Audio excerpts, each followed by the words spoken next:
അങ്ങനെ ആനച്ചാൽ വാട്ടർഫോൾസിലെ ഭംഗിയൊക്കെ ആസ്വദിച്ച് അവിടുത്തെ തണുത്ത കാറ്റും കൊണ്ട് ആ വെള്ളം ഒഴുകുന്ന ശബ്ദമൊക്കെ കേട്ട് കുറച്ച് നേരം ഞങ്ങളവിടെ നിന്ന് കുറച്ച് ഫോട്ടോസൊക്കെ എടുത്ത് ഞങ്ങൾ നല്ല അടിച്ച് പൊളി പാട്ടൊക്കെ ഇട്ട് എൻജോയ് ചെയ്ത് ഞങ്ങൾ മൂന്നാറിലേക്ക് വെച്ചു പിടിച്ചു. പോകുന്ന വഴിയിലുള്ള വ്യൂസ് എന്നൊക്കെ പറഞ്ഞു കഴിഞ്ഞാൽ കൺഫ്യൂസ്ഡ് ആയി പോകും, അങ്ങോട്ട് നോക്കണോ ഇങ്ങോട്ട് നോക്കണോ, അത്രയ്ക്ക് അടിപൊളിയായിരുന്നു. നമ്മളെ നേരിൽ കാണുന്ന ഭംഗി നമുക്ക് ക്യാമറയിൽ ഒരിക്കലും പകർത്താൻ പറ്റില്ല, അത്രയ്ക്ക് അടിപൊളിയായിരുന്നു. അങ്ങനെ വ്യൂസും ആസ്വദിച്ച് അങ്ങ് പോകുന്ന വഴി വേറൊരു വ്യൂ പോയിന്റ് ഞങ്ങൾ കണ്ടു. നല്ല അടിപൊളി വെള്ളച്ചാട്ടം. അതിൻ്റെ പേരൊന്നും എനിക്കറിയില്ല കേട്ടോ, പക്ഷേ കണ്ടപ്പോൾ ക്യാമറയിൽ പകർത്താതിരിക്കാൻ തോന്നിയില്ല. പ്രകൃതി ഒരുക്കി കുളിർമയേകുന്നൊരത്ഭുതം. എത്ര മനോഹരമായ കാഴ്ചാവിരുന്നാണ് പ്രകൃതി നമുക്ക് വേണ്ടി ഒരുക്കിയിരിക്കുന്നത്.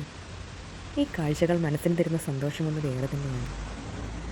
നമ്മുടെ ബിസി ലൈഫ് സ്റ്റൈലിൽ നിന്നൊക്കെ ഒന്ന് മാറി നമ്മുടെ മനസ്സിനെ ഒന്ന് റിലാക്സ് ചെയ്യാൻ ഇതുപോലുള്ള യാത്രകളൊക്കെ ഒത്തിരി ഹെൽപ്ഫുള്ളാണ് കേട്ടോ. അപ്പോൾ എല്ലാവരും സ്റ്റേ പോസിറ്റീവ്, ഹാപ്പി ആയിരിക്കുക. ഇനി മൂന്നാറിൽ കാണാം.